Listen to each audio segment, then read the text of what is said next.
Crê, diga amém. Glórias a Deus. Pai do Senhor, meus irmãos, amém. Glória a Deus. Nossos irmãos que nos visitam, sejam bem-vindos em nome de Jesus. Glória a Deus. Desde já um feliz ano novo, né? Um início de ano. E eu creio que Deus tem palavra para nós nesse início do ano. Glórias a Deus. Eu acredito que o ano é novo, mas na nossa vida só será nova se fizermos diferente do que fizemos o ano passado. Se repetirmos os mesmos hábitos que não foi agradável, nada será novo. Paulo escreve dizendo que se agora está em Cristo, nova criatura é. E tudo. Ele não disse algumas coisas será nova, metade delas. Não, ele disse tudo se fez novo. Oh glória! Quer viver novidade na presença de Deus esse ano? Abra sua Bíblia comigo no livro de Levítico, capítulo de número 26. Glória a Deus. Livro de Levítico, capítulo de número 26.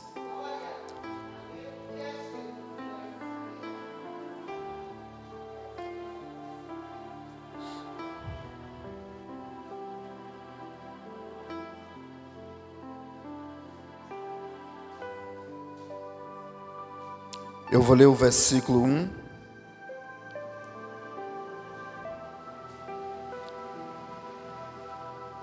E o 6, o 7 e o 9.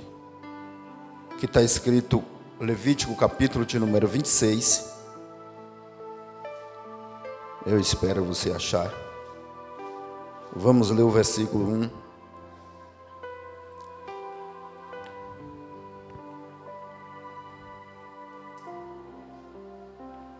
Está escrito: portanto, não construireis ídolos, não levantareis imagem, nem ergueis colunas ou pedras com imagens gravadas para adorar, pois eu sou o Senhor vosso Deus. Versículo de número 6. Estabelecerei a paz na terra e dormireis sem que ninguém vos perturbe. Farei desaparecer da terra os animais nocivos, a espada não passará pela vossa terra. Perseguirei os vossos inimigos que cairão a espada diante de vós. 5 de vós perseguirão 100, e 100 dos vossos perseguirão 10.000, e os vossos inimigos cairão a espada diante de vós. Voltar-me-ei para vós e vos farei crescer e multiplicar, e confirmarei a minha aliança convosco. Depois de vos terdes alimentado da colheita anterior, tereis ainda de jogar fora a antiga, para dar lugar à nova. Estabelecerei a minha habitação no meio de vós, e não vos rejeitarei jamais. Estarei no meio de vós, serei o vosso Deus, e vós sereis o meu povo. Pois eu sou o Senhor vosso Deus, que vos fiz sair livres da terra do Egito, a fim de que não mais os servissem como escravos. Eu os livrei da escravidão e os fiz andar de cabeça erguida. Amém? Glória a Deus. Podeis se assentar. Louvado seja o nome do Senhor. Glórias a Deus. Meus irmãos, nós temos aqui a palavra ditada pelo próprio Deus para o seu servo Moisés. Deus ditava e Moisés registrava, e era dever e obrigação do profeta Moisés transmitir a toda a congregação de Israel as palavras que o Senhor ditou. O livro de Levítico, escrito pelo próprio Moisés e parte pelo Arão, o seu nome original é Echamou, ou Vai-Crá, Vai-E-Crá, chamou, que é o princípio do livro, no capítulo 1 do livro de Levítico, que é quando Deus aparece na tenda do encontro no meio do arraial e chama Moisés para lhe dar ordens e leis para que Moisés transmitisse ao seu povo quando adentrasse a terra da promessa de Canaã. Depois do êxodo, quando vem as leis no Monte Sinai, o povo ainda não havia entrado na terra da promessa, mas já estava beirando ela, que era o deserto do Sinai. Já estava próximo. O nome original hebraico é Echamou, ou quando Deus chama, Deus dá ordens e leis. Deus não chama alguém para que o indivíduo permaneça na mesma condição que veio a Deus. Quando Deus chama, Deus dá ordens, Deus faz aliança, Deus faz promessas. E neste livro não foi diferente, pois quando Deus chama Moisés, Deus diz a Moisés para registrar as leis e as ordens, transmitir ao povo, pois o povo estava prestes a entrar na terra de Canaã. A terra de Canaã era a terra onde habitava os amorreus, jebuseus, e todo o povo ali que praticava magia, astrologia, feitiçaria, idolatria e servia a outros deuses.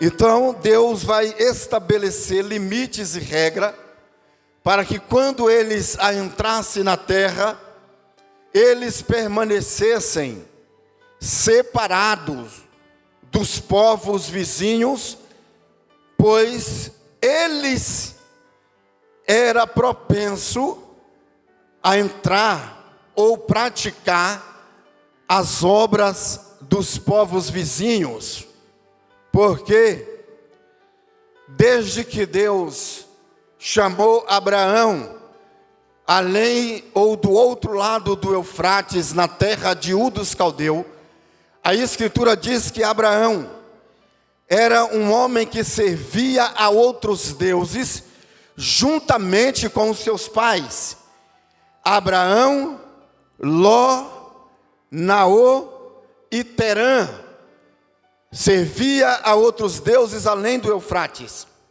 Quando Deus chama a Abraão, Deus lhe dá ordem e diz: sai do meio da tua parentela, sai da tua terra, do meio da tua parentela, e vem para uma terra que eu te mostrarei. Quando Abraão sai, Deus tira Abraão do meio da idolatria e leva Abraão para servir a um único Deus verdadeiro, e que Abraão deveria abandonar tudo que ele aprendeu com os seus pais e com seus familiares. Depois que Abraão obedece a Deus e segue, a nação e os 70 que estavam junto com Abraão, que desceu para a terra do Egito, depois da morte de Abraão, os seus descendentes, passou 400 anos na terra do Egito, também no meio de um povo que não servia a Deus. Muitos deles nasceram na terra do Egito, nunca conheceu o Senhor, nem conheceu Abraão. Só conhecia Deus de ouvir falar, só conhecia Deus através dos seus antepassados e conhecia a promessa apenas de ouvir falar. Quando eles passam 400 anos na terra do Egito, eles vê ali práticas de idolatria. O seu povo, muitos deles também se inclinava diante de outros deuses, e também nos costumes e práticas de ocultismo, e havia de astrologia e adivinhação que havia dentro do Egito, e de mágica. 400 anos vivendo neste meio, geração nascia, geração ia, e eles continuavam vivendo no meio deste povo, trazendo um legado de um povo vizinho e de seus familiares e antepassados que os acompanhava. Quando Deus os tira da terra do Egito após 400 anos, a sua promessa que ele fez a Abraão e o seu tempo estabelecido se cumpre. Deus visita o seu povo na terra do Egito, estira eles com mão forte, lhe fazendo promessa de habitar numa terra aonde manava leite e mel, aonde eles morariam em casa que não edificou, usufruía de vinhas que não plantou, beberia água de cisterna que eles não cavaram. Mas no deserto, ou no livro do Êxodo, eles vai se revelar que o seu coração ainda não havia saído da terra do Egito, ainda que os seus pés e o seu corpo já havia se retirado da terra do Egito, mas no deserto ele se mostrava que o seu coração ainda estava lá, os seus desejos ainda estavam inclinados à terra do Egito, pois momento ou outro ele se declarava aonde estava o seu coração, dizendo: por que o Senhor nos tirou da terra do Egito? Por que o Senhor não me deixou logo lá no mundo, mesmo porque lá eu usufruía do que eu queria, eu poderia fazer o que eu queria, eu crescia trapaceando, eu crescia fazendo trapaça e ninguém me incomodava. Mas quando Deus chama, Deus dá ordem, Deus dá leis, Deus põe limites. E eles não estavam acostumados, habituados com limite, pois na presença de Deus nós temos limite que não devemos ultrapassar, pois quando ele diz, vai até aqui, eu não posso ultrapassar esse limite. E dentro desse limite, Deus disse: se não se inclinar, se não erguer imagem, se não se prostrar nem adorar a nenhum Deus ou pedra, madeira ou alguma coisa que ocupe o meu lugar no seu coração, eu estarei com você todos os dias, eu te livrarei, eu te abençoarei, eu te farei prosperar, eu te farei fecundo, eu destruirei os teus inimigos diante dos teus olhos, e eles não te alcançarão. Tão somente obstante eu quero que me sirvai de todo o vosso coração, e não se incline a nada, não se proste a nada que não seja Deus, que não se curve, que não ceda, oh glória, a nada que não seja o Senhor, e que nada ocupe o teu coração, nem a tua mente, nem a tua vida em primeiro lugar, que não seja o Senhor dos exércitos. Pois quando Deus, ele põe limite, também ele faz promessa. Oh glória, louvado seja o nome do Senhor. Assim como outros livros, Deus estabelece uma aliança. Aliança, a gente fala de um elo, de um casamento, de um compromisso, aonde se requer fidelidade. Aliança requer fidelidade.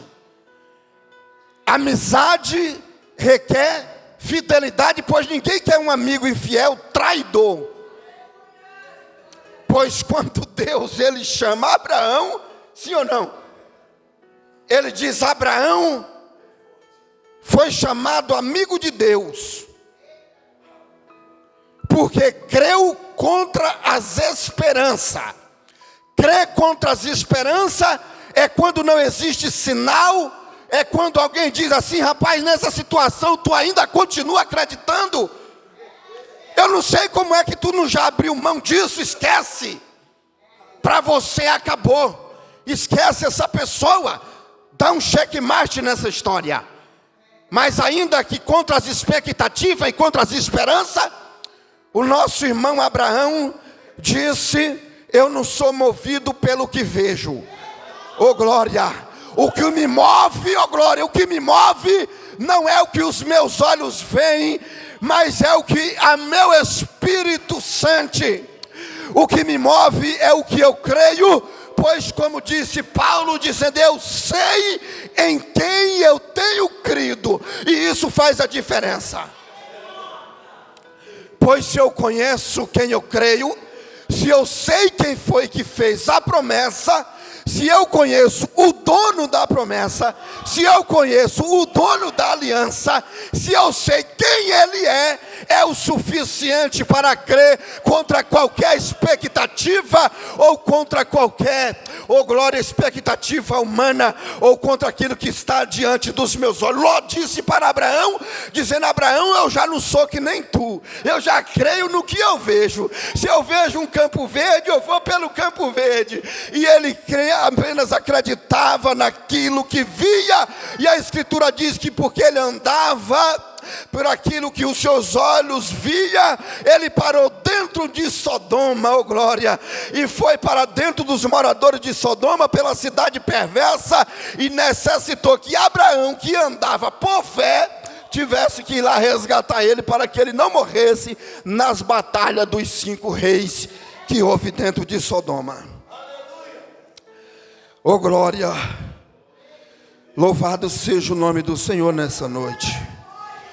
O capítulo de número 26 do livro de Levítico, que foi colocado Levítico, porque Arão e Moisés que era o profeta e o legislador de Israel, e o Arão que era seu irmão, que era o sumo sacerdote escolhido por Deus, que ambos eram da tribo de Levi, e na tradução dos 70 judeus que traduziu do hebraico para o grego, e do grego traduziram para a Septuaginta, que era os 70, traduziram para o latim, não era por a Vulgata, não era para o latim, isso, colocaram Levítico, por causa das ordenanças para a tribo de Levi, mas o nome original do livro é Ishamou. Nesse texto que nós lemos, o capítulo de número 26, no versículo de número 1, o que Deus ordena é que não se curvasse, não se inclinasse, nem erguesse nada que ocupasse o lugar do Senhor. Que nada, nem ninguém poderia ocupar o primeiro lugar na vida de um chamado de Deus. E é interessante porque quando descrevemos e dizemos, Muitos são chamados e poucos escolhidos. Não se trata de quem está fora ou quem está dentro, mas os chamados e os escolhidos estão na mesma classe, porque Deus chama a todos, mas escolhe alguns para o ofício. Nesse caso, escolheu Moisés e escolheu Arão para o sacerdócio. O sacerdócio tem Moisés, ele trazia, também levava causas do povo para Deus e também trazia de Deus para o povo. Assim, Arão pegava a causa do povo, levava até Deus. Era o ofício do sacerdote, do sumo sacerdote Arão. E quando Deus ele pede ou ele ordena contra o tipo de qualquer coisa que ocupasse o lugar de Deus, se tornaria idolatria. E logo pensamos em uma imagem de escultura esculpida pela mão humana, que Isaías vai descrever no capítulo 45 também, que é obra de fantasia da mente humana, criada pela ficção do homem, que não pode ver nem fazer coisa alguma, pois não passa de um pedaço de tronco de madeira, ou de gesso, ou de pedra, e para nada serve. Mas, quando olhamos algumas pessoas na Bíblia, eles não se inclinavam diante de imagem de escultura, nem fazia para si um ídolo, mas o seu coração estava longe de Deus. E talvez alguém diga: eu me sinto bem porque eu não me prostro, eu não acendo uma vela, eu não faço uma prece, mas o coração da pessoa está alguém reinando, e esse alguém não é Deus. Pois alguém ocupa este lugar, seja a avareza, seja, oh glória, alguma coisa que o domine, que o faça escravo, pois se alguém é dominado por alguma coisa, ele é escravo de tal situação, e ele é também no seu coração um idólatra. Qual é a base bíblica que eu digo isso? A Escritura diz que Saul era rei de Israel. Saul, ele não se inclinava diante de imagem, mas chegou um determinado tempo que Saul já não ouvia a voz de Deus, já não ouvia as instruções de Deus, e se alguém falasse, Saul se rebelava contra o profeta. E a Escritura diz que Saul fazia aquilo que vinha ao seu coração. Então o coração de Saul o dominava, e tudo aquilo que ele tinha no coração, a Escritura diz que uma vez Deus o enviou para matar os ex-inimigos, e ele trouxe e escolheu do melhor que havia do rei Agag. Olha só. Então o coração de Saul estava dominado por aquilo que era aparente, que ele via como que era o melhor. Ele olhou aqueles gados cevados, os melhores cavalos, ele escolheu e também matou pessoas, mas deixou o rei Agag vivo. Ele tinha o coração onde favorecia alguns e desfavorecia outros. Observa que no coração de Saul reinava a idolatria disfarçada de cuidado e de zelo. Então, quando se trata de idolatria, não é somente uma imagem de fundição ou uma obra esculpida pela mão humana, mas qualquer coisa, ou seja, alguém que ocupe o primeiro lugar na nossa vida, no nosso coração, isso se chama idolatria. E quando o profeta Samuel fala com Saul, ele diz: olha Saul, tu não sabe que é melhor obedecer a Deus do que fazer sacrifício? Samuel não estava anulando o ato do sacrifício, visto que o livro de Levítico também fala de sacrifício, fala do sangue, fala de oferta. E quem seria nós sem o sangue, sem o sacrifício, sem essa oferta? Oh glória! Então o livro de Levítico, ele está repleto da salvação, dos requisitos para a salvação. Mas quando o profeta Samuel fala com Saul, ele diz: é melhor obedecer do que sacrificar. Porque Saul desobedecia mas ia lá e oferecia um sacrifício, dizendo: eu vou comprar o favor de Deus com esse sacrifício. Quando na verdade Deus não pode ser comprado, o seu favor não pode ser barganhado, a sua graça não pode ser negociada, pois nada que há na terra pode pagar essa graça que nos foi concedida. Quando Samuel vai falar com Saul, ele diz: é melhor obedecer do que sacrificar. E o atender melhor do que as gorduras dos carneiros.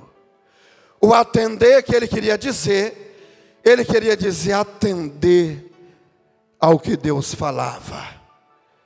É melhor do que tu ofertar gorduras. Pois ele estava dizendo: Saul, não te vale de nada você desobedecer a Deus e depois querer oferecer alguma coisa a ele em troca. Como se ele fosse alguém que aceitasse uma barganha, um negócio, ou fosse comprado por uma bajulação. 2026 já vamos entrar com os dois pés na obediência ao Senhor. Louvado seja o nome do Eterno.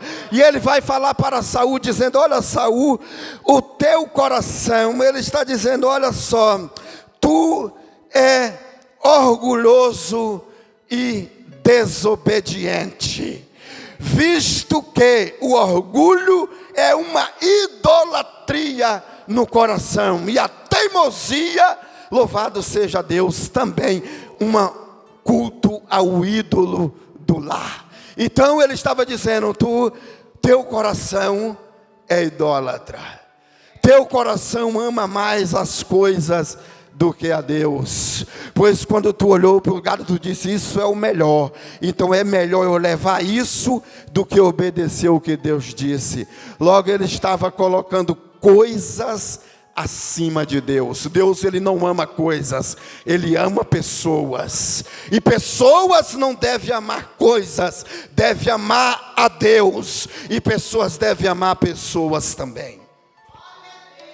Quando Deus ele estabelece esta lei para que ele se desfizesse de tudo que era idolatria, porque ele estava propenso e era facilmente inclinado às práticas dos povos vizinhos. Quando na segunda carta do apóstolo Pedro ele escreve dizendo, no capítulo 2, 18, ele diz: visto que que nós fomos comprados como de um precioso sangue inocente, sem mácula, sem ruga, não por preço de ouro nem de prata, de coisas corruptíveis, do vosso fútil legado que vossos pais vos legaram. O que Pedro está dizendo? Pedro está dizendo: olha, o que os nossos pais, aquele que não nasceu em um lar cristão, trouxe dos pais algo que é fútil, trouxe apenas um legado de idolatria. Foram ensinados a adorar diante de imagem, foram ensinados a cultuar outros deuses que não é o Deus verdadeiro. Aqueles que não nasceram em um lar cristão, vieram de um lar onde aprenderam a beber logo cedo, a se prostituir logo cedo, a beber e a fumar logo cedo, a mentir logo cedo, a trapacear logo cedo. Mas ele disse: mas ele com o seu sangue nos comprou desse fútil legado que os nossos pais nos legaram. Outro dia eu estava no mercado e ouvi dois homens discutindo um assunto, e ele disse assim: eu falei para o meu filho que quando me visse na rua bebendo em algum lugar, era para mentir para a mãe dele e dizer que eu estava em qualquer outro lugar. Aí eles riram, olharam para mim e disseram: o que tu acha? Eu disse: você perguntou para a pessoa certa. Eu disse: você está totalmente errado. Primeiro, que você está ensinando o seu filho a mentir, e segundo, você acha que ele vai mentir só para ela, mas ele vai mentir para você, vai mentir para ela, vai mentir para todo mundo. E a Escritura diz que quem mente é filho do diabo. Ele olhou para mim umas 3 vezes, acho que ele estava tomando umas 2 e achou que eu ia achar engraçado. Aí ele olhou para o outro rapaz do caixa, ficou sem palavra. Aí o outro disse assim: e aí? Aí eu disse, aí o quê? Eu disse, tu vai querer ter um filho chamado filho do diabo? Ele disse, que é isso? Tu é crente, é? Eu falei, tu pergunta? Oh glória, louvado seja o nome do Senhor. Então o que o Senhor quer é que a nação, que é o povo que Ele chamou, desvinculasse, cortasse um cordão umbilical, cortasse o laço, a aliança, oh glória, de tudo aquilo que eles trouxeram de dentro da casa dos seus pais ou nos seus familiares. E eu lhe digo uma coisa: a casa de nossos pais, ou no meio dos nossos familiares, é o lugar mais perigoso do cristão estar.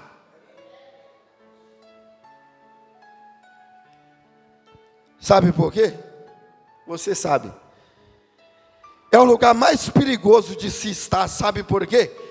Porque dentro da nossa casa, entre os nossos, nós estamos muito confortáveis. Nós ficamos muito à vontade. E dizemos, não, aqui eu estou em casa. Aqui é a minha família. É o lugar mais perigoso que você está, é no meio dos seus. Porque apenas um deslize e eles são o primeiro a dizer, olha só.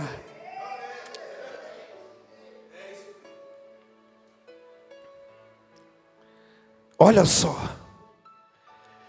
Então o que a Escritura está dizendo aqui, eles deveriam cortar o laço, o cordão umbilical. Não estou dizendo para você abandonar a sua família, nem o seu ciclo familiar, nem a festa de aniversário do seu tio, do seu pai, da sua mãe. Não estou dizendo isso. Eu estou dizendo que você aqui é um soldado chamado, mas lá você é também. O que eu estou dizendo, a mesma vigilância com que temos aqui e o comportamento que temos aqui, devemos ter lá dobrado.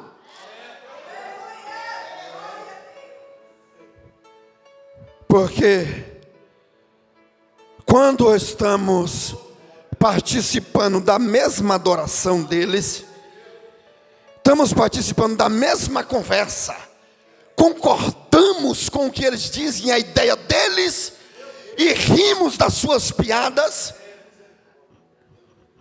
nós somos abraçados e dizendo, você está entre nós.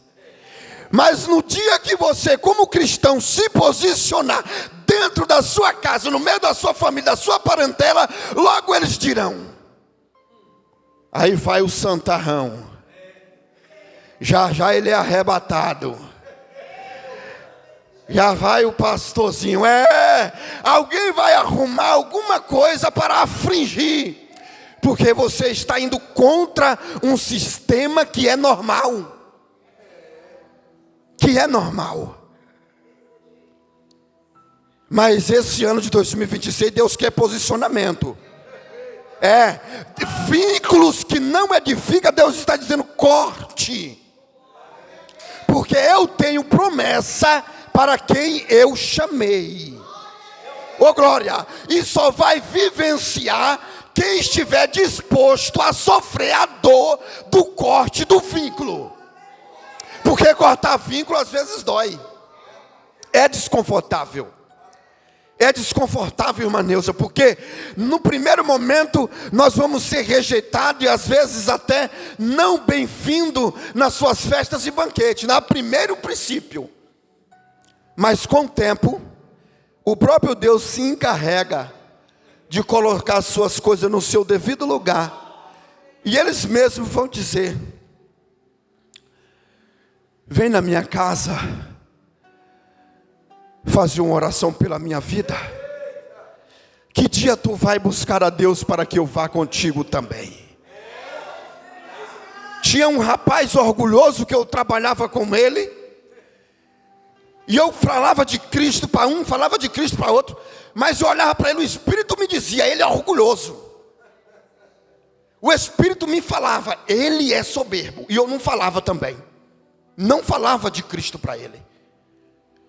Eu via eu rindo, pregando, eu ficava tranquilo, e o Espírito dizia, ele é orgulhoso. Um dia, depois de 3 anos na empresa, ele chegou para mim e falou assim: por que tu nunca pregou para mim?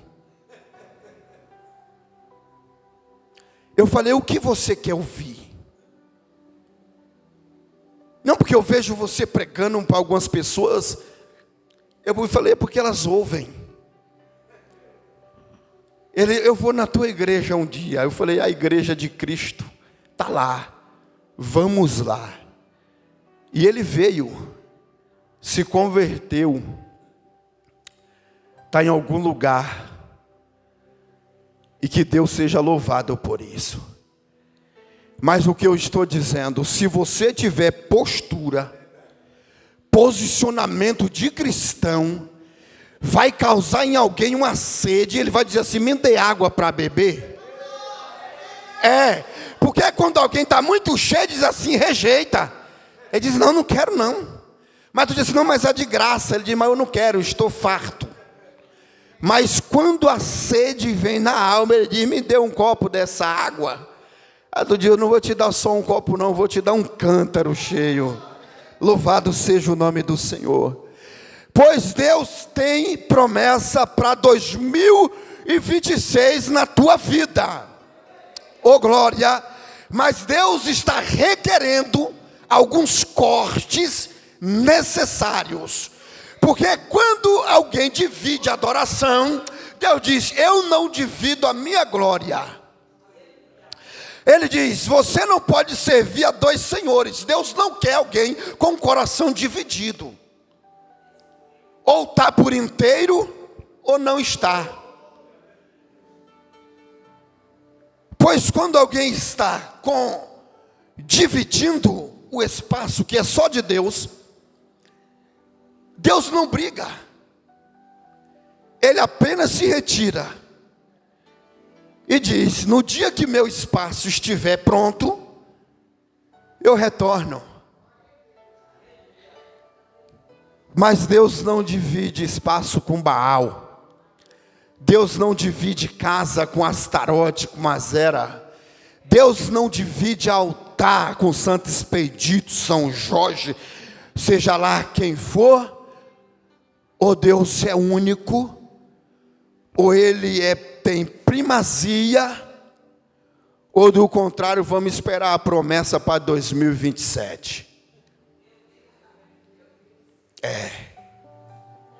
Ou vamos aguardar mais um ano até que limpemos o altar. Oh glória! E ele faz promessas.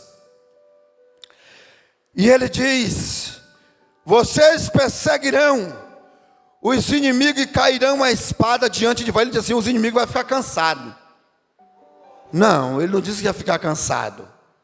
Ele disse: os inimigos cairão diante de vós. Aí ele diz algo que me assustou. Porque ele diz assim: 5 de vós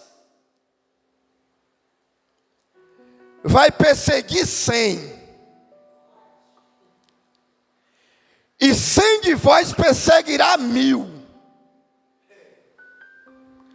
Essa conta não fecha. Essa conta não fecha.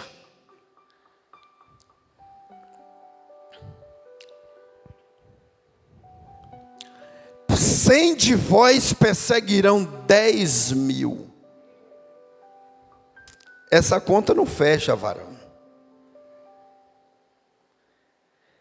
E os inimigos cairão a espada diante de vós, só porque obedeceu o que Deus disse. Pois numa guerra de 100 contra 10.000, não existe estratégia, não existe experiência. Pode tirar de campo a sua espada, a sua experiência, pode tirar a sua coragem, pode tirar a sua força, pode tirar as armaduras de campo. Mas ele diz que 100 de vós perseguirão 10.000. Eu conheço um homem chamado Samar, que ele sozinho venceu 800.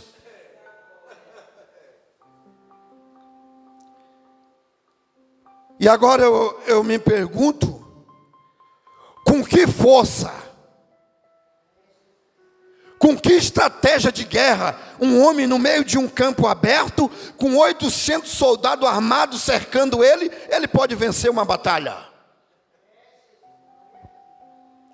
Com que experiência de guerra, com que estratégia, com que arma? A promessa de Deus Deus disse o quê? 100 de vós perseguirão 10.000, e os vossos inimigos cairão diante de vós pela espada. Somente pela espada.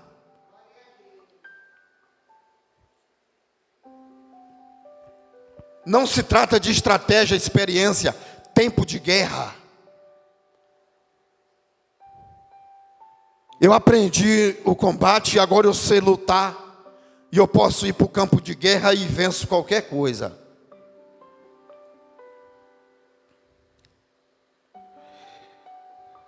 E outra coisa, Deus não disse que ia tirar os inimigos. Deus não disse que ia isentar alguém da batalha. Deus não disse, não, agora que você me obedece, que você removeu todo aquilo que te aprisionava e te escravizava, e o espaço agora é meu, você vai ficar sentado, acomodado, tranquilamente, e você vai ser vencedor.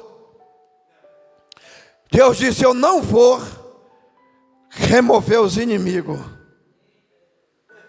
não vou retirar a batalha, não vou remover os empecilhos da sua frente. E aí?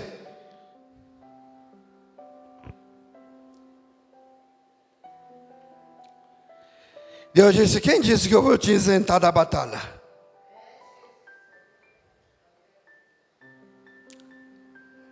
A luta de 2026 vai continuar.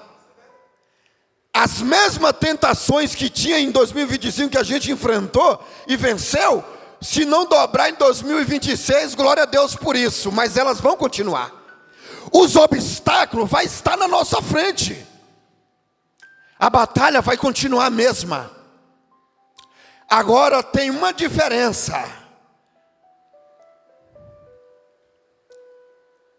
A espada do Espírito, ela não pode ser deixada para trás.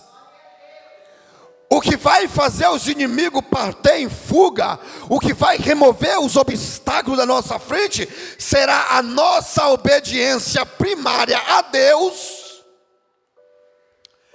e a sua palavra.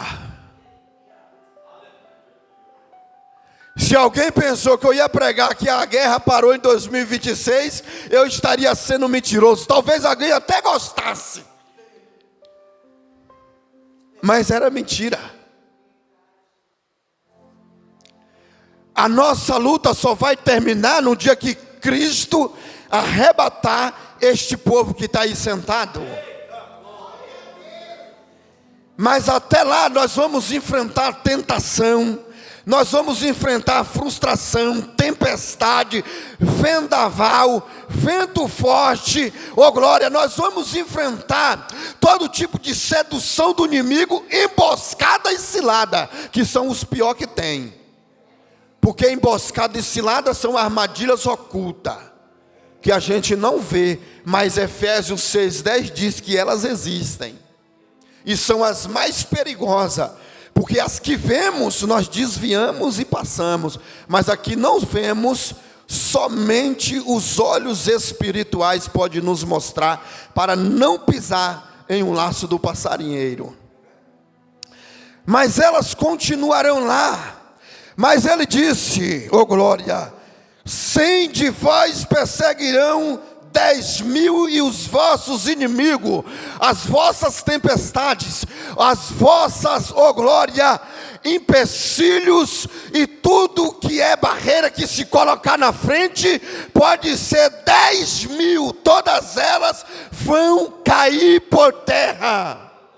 Ó glória, porque ouviu o chamado do Eterno para obedecer a sua palavra. E ele diz ainda, ó glória, ó louvado seja o nome do Senhor. Ele diz: será necessário remover a colheita velha para que venha a nova. Aqui é inevitável. Aqui é inevitável. Eu já comecei pela minha vida e fui pelo guarda-roupa e já estou indo até por algumas coisas. Já estou tirando tudo, de espiritual a material. Já estou removendo, dizendo assim, 2025 ficou para lá, acabou, não volta mais. Já não dá mais para fazer promessa ou alguma coisa. Esqueça o que ficou em 31 de dezembro de 2025. Começou o novo. Chegou a hora da nova colheita. E se tu está trazendo alguma coisa de 2025 que não edifica, meu amigo, se livra rápido hoje, porque Deus tem pressa naquilo que Ele promete. Oh, louvado seja o nome do Senhor. E aí ele diz no versículo 13, ele diz: porque eu vos tirei da terra do Egito como pessoas livres. Lá éramos escravos de coisas, dos nossos sentimentos, dos nossos vícios, dos nossos achismos, dos nossos querer, dos nossa forma de pensar e de agir. Mas ele disse: agora vos tirei dessa terra, vos tirei desse domínio, agora vocês são pessoas livres. Aí ele diz: tão somente que vocês andem de cabeça. Ei, Paulo, só anda de cabeça erguida quem é livre. Só anda de cabeça erguida quem não tem nada a temer. Oh glória, louvado seja o nome do Senhor nessa noite. Pois nessa noite declaramos dizendo: Deus me chamou, me deu palavras de ordem, oh glória, e me fez promessas para 2000, levante a sua mão. Se eu fosse você, já se colocaria até de pé logo. Me fez promessas para 2026. Me tirou da terra da escravidão, como homem livre, como mulher livre, oh glória. E hoje eu saio desta casa com a minha cabeça erguida, com a minha promessa agarrada na minha mão e no meu peito, dizendo: eu viverei as promessas de 2026. O que eu desejei e não vivi em 2025, eu profetizo hoje na nossa vida as realizações do Senhor para 2026. Remove tudo que é velho, remove tudo que ficou para trás, arranca os ressentimentos, arranca a mágoa, a angústia, a tristeza, o ódio, o rancor, o desejo de vingança. Sai em nome de Jesus. E as promessas de Deus para 2026 sobre a minha e a tua vida vão se concluir, porque o Senhor é fiel para cumprir. E Ele mesmo disse: passa os céus, passa a terra e passa o mar, mas a minha palavra, a espada do Espírito, permanece para sempre. Ei, se foi o Egito, se foi a Etiópia, Se foi a Babilônia, caíram os reinos, sucumbiram os reis, se foram as potências do mundo, mas há mais de 5.000 anos, 7.000 anos, aqui está ela, se cumprindo dia após dia. Oh glória, louvado seja o nome do Senhor. Você que ouviu essa palavra, através dessa gravação, que Deus te abençoe, alcance a tua vida e a tua família, em nome de Jesus. Glórias a Deus. Meus irmãos, que Deus vos abençoe em Cristo Jesus.